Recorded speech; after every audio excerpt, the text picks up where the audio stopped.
Okay, so if you've watched the end of the last video, you may have noticed that the Patreon page is up and running. This is a replacement solution for the elimination of YouTube fan funding that Google decided to get rid of. I've had many people who have generously donated to the support of this channel through YouTube fan funding. Many of whom were simply out of gratitude for the work that I've done in helping them turn their entire lives around. So those who wish to do so can continue to do so via Patreon. Now, it is a little bare bones at the moment.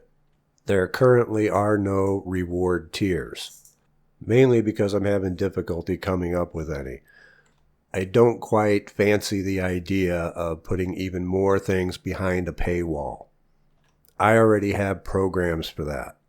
So in order to do reward tiers, I would have to come up with something that would be nice, but not extremely vital.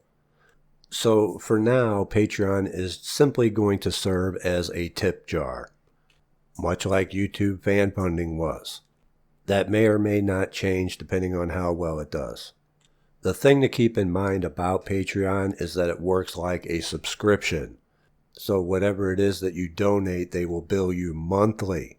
And from my understanding, it's on the first of the month. So for those only wanting to make a one-time donation to support this channel, you will need to remember to cancel your patronage after the first of the month. Or perhaps even elect to dole it out in smaller amounts. If you were going to give $20, consider giving $5 for 4 months or even $1 for 20 months. Any amount is appreciated, but what I don't want is for someone to get blindsided by recurring charges or to give any more than they can afford to. So I want to be upfront and clear about how Patreon works. I am new to it myself, and as a newbie, you're going to have to bear with me as I get used to its interface and all of its little intricacies. Just as with anything else, the longer I use it, the better at it I will be. And that's about it. If you'd like to show your support for the channel, I'll leave a link in the video and in the description. You can head on over to Patreon and check out the new Patreon page. And I'll see you next time. Take care.